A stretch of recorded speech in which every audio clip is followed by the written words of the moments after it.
I got secrets that nobody knows.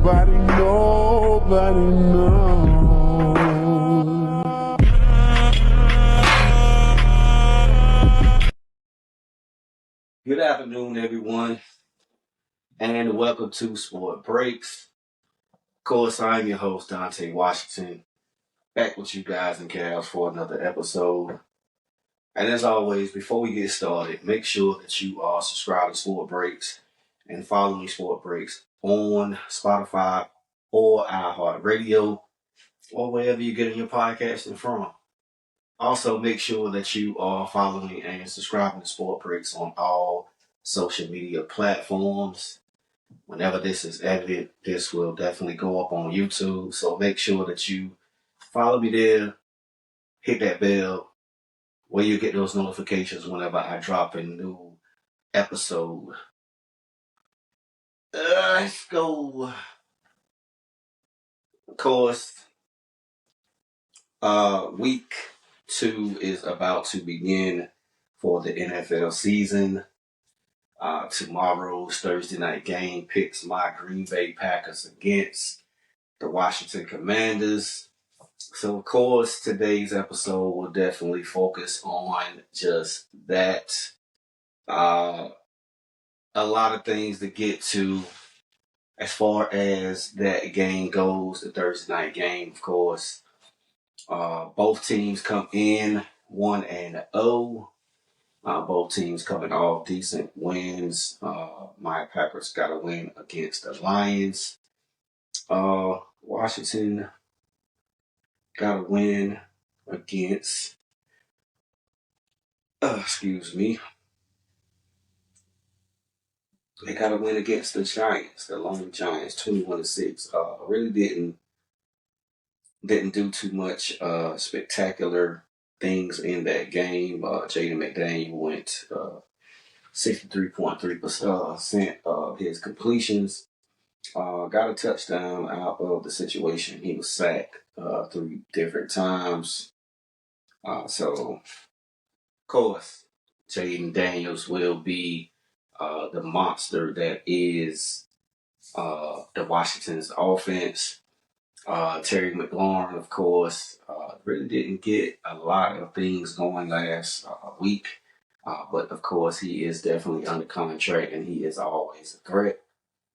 New weapon, Deebo Samuel. Shout out to Deebo. Of course, he hails from the state of South Carolina. Definitely got to show love to anybody in the league that is from the state of South Carolina. I don't care what town you're from. You are repping the great Palmetto State, period. But Deebo Samuel had a decent game last week. Was targeted 10 times, had 7 receptions for 77 yards. He also carried the rock once for 19 yards. So, again, Deebo being the Swiss Army knife that he is, and he's being utilized the correct way there. But this offense is still, like most, it's early in the season. It's under construction. I can't pronounce this cat name, but JCM is what I'm going to call him. He led that backfield with 82 yards. Like I told you, Deebo Samuels led the receiving corps with 77. And the old vet, Bobby Wagner, led the way defensively with 10 tackles.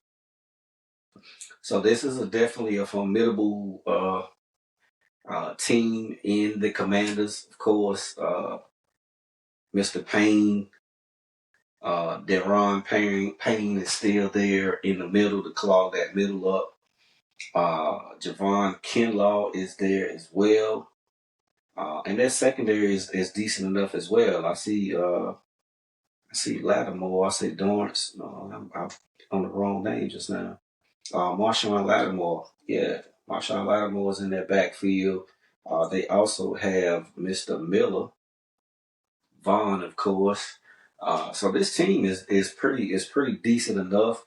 Last year it definitely shocked a lot of people by making the playoffs with a rookie quarterback who, again, as his sophomore campaign starts, was the offensive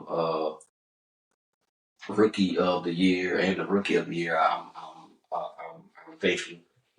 But this team shocked a lot of people by getting to the NFC Championship game where they played their division uh, opponent in the Philadelphia Eagles and played them pretty decent. But the Eagles ran off with the win, of course.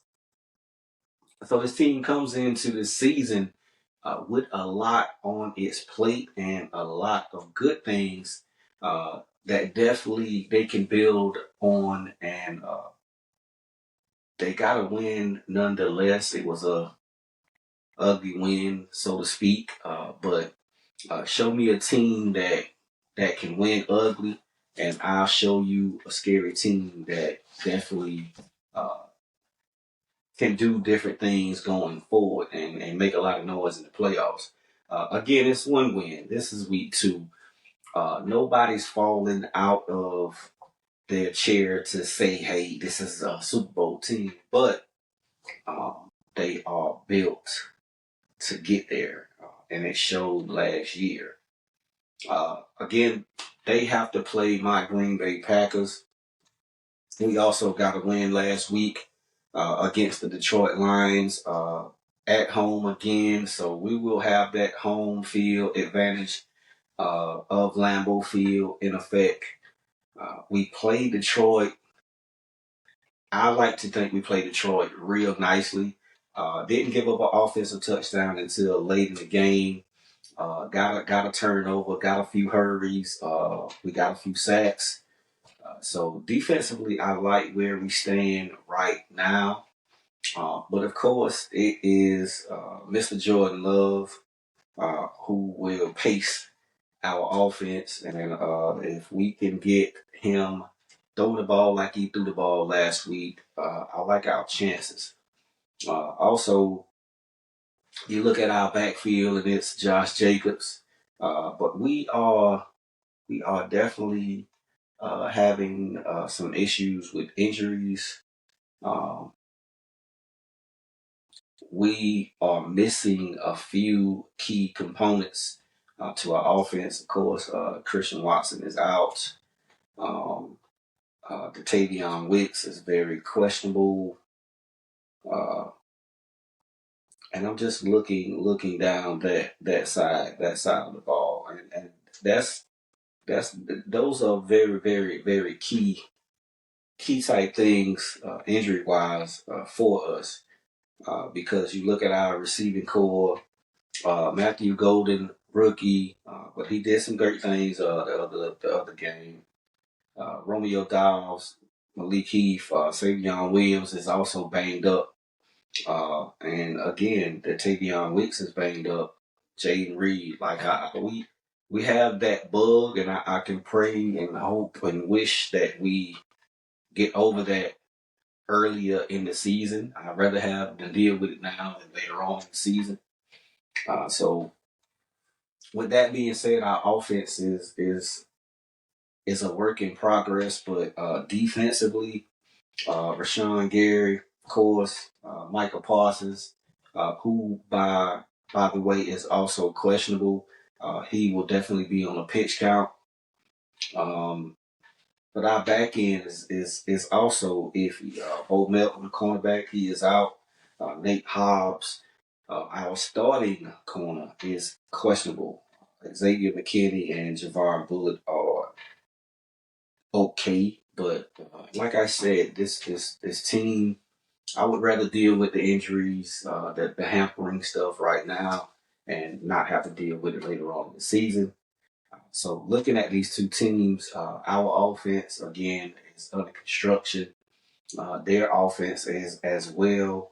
So to me, this game definitely will come down to defense, and it will come down to who can control their way third down wise, who can convert on third down, and when you get in the red zone, who can score points.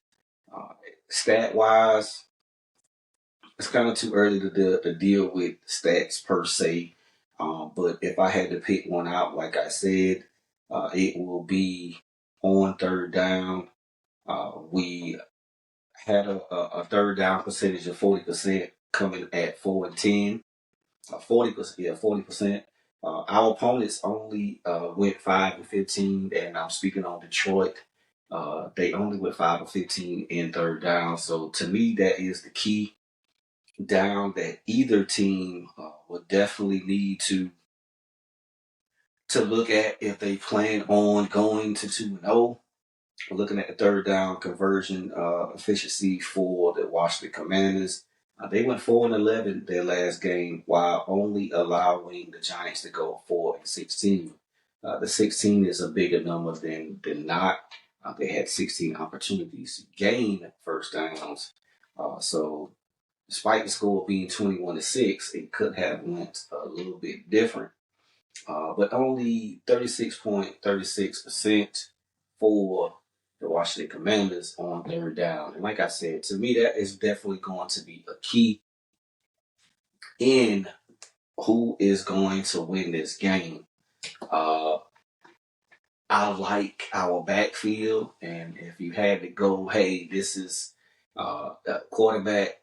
Let's go push. We had to go running back. I'm gonna get a running back to us. We had to go receiver. I like their receiver room. We're deeper, but we are also hampered. So I will give a check to the Commanders' receiving room. Offensive line, I want to give the offensive line nod to us. Defensive line, I would definitely give the nod to the Packers again. In secondary, we got some question marks back there, so I'm gonna give that nod to the Commanders. Like I said, this game is definitely going to come down to defense. And before I go any further with what I see in this game, who am I picking, what is score, definitely need you to go to Spotify, iHeartRadio. Make sure you follow. Make sure you listening to the episode. Make sure you download the episode. Comment accordingly. Does not matter if you're at work, if you're at home, if you're in your car driving. I'm gonna need for you to put that thing on hands free. South Carolina has a new rule now. You cannot have them phones in your hand at all. Also, make sure that you are following Sport Breaks on all social media platforms, from YouTube to X to TikTok, Instagram, LinkedIn, Facebook, and also if you are on Linktree, follow me on that too. You can definitely get to each and every part of where I am at more quicker through Linktree. But however you do it is all good with me. And always remember, it is free. If you want to subscribe to me for some change on TikTok, I suggest you do that as well. I'm live on TikToks Tuesday and Thursdays at 6 p.m. Thursday episodes are always based on outlook of the NFL game, and I will give you my top three high school football games in the area that you should be going to see on that Friday night. Right?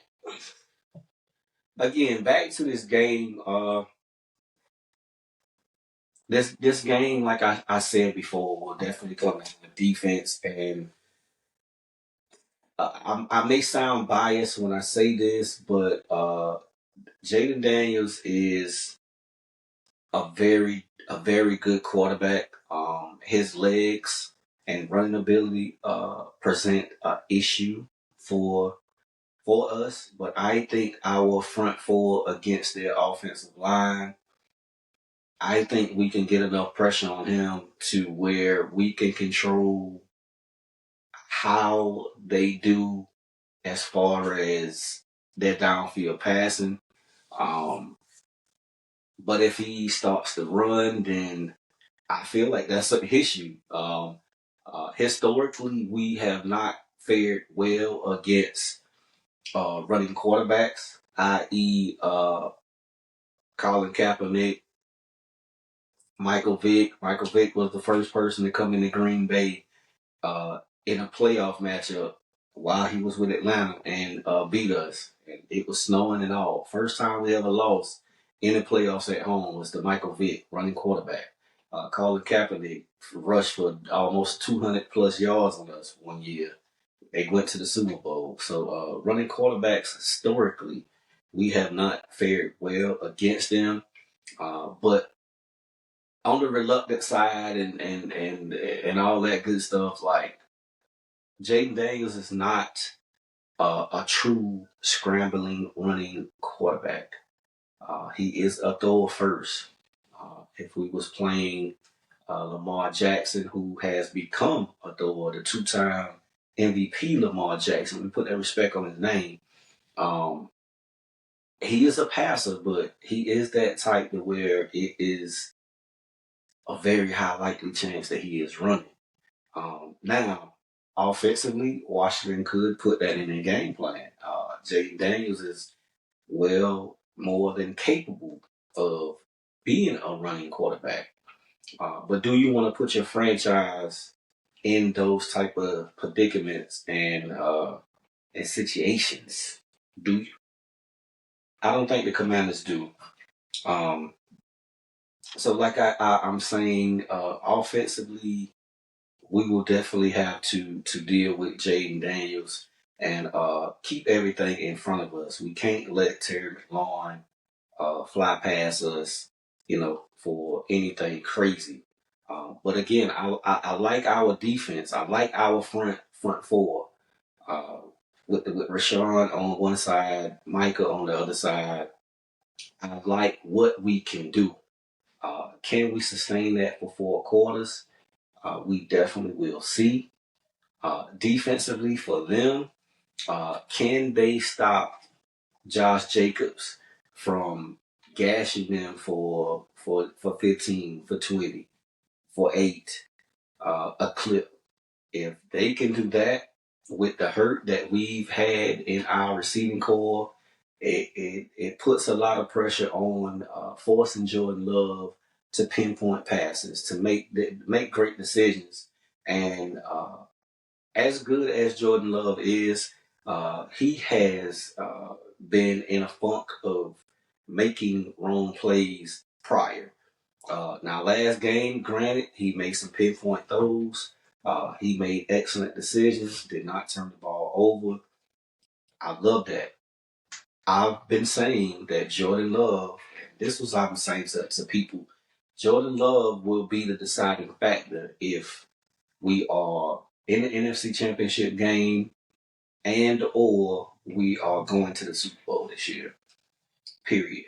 So if Jordan Love can make the right decisions, I feel confident that my Packers can get a win at home to go to 2-0 and kind of sort of make a early statement to say, hey, we are for real. This is not on paper. And with the Micah Parsons trade, it definitely helped a whole lot. So with that being said, I'm definitely picking my Green Bay Packers to win this game. But I am going to say we win this game, but we win this game closer than not. I don't see us blowing the Commanders out. I really don't. But I think it could be a low-scoring affair, and that fits the mold of what we can do. We can run you up and down the road too. But our run game suggests we can grind it out. So I'm picking my Green Bay Packers to win this game with the score of let's go 27-17.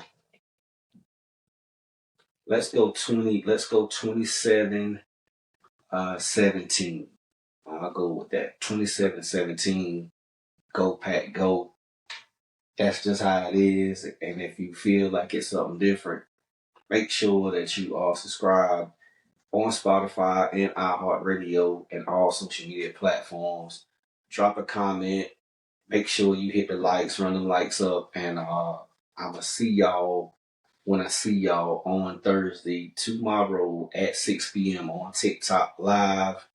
Make sure you're there. Be there, or it's gonna be unfair. Yeah, but yeah, I appreciate y'all for stopping in, listening, singing. Whether you say I'm crazy or not, it is what it is. Before I get out of here, though, be on the lookout for a few interviews. I am sending shots out right now to get a few of those in. I think I'm gonna do them in person. I'm gonna do those in person, and I'm gonna definitely start dropping those. Um, like I said, Sport Breaks is the new brand. You might well get used to it, all right? Because if it ain't Sport Breaks, it ain't shh. Knowledge, world. Peace.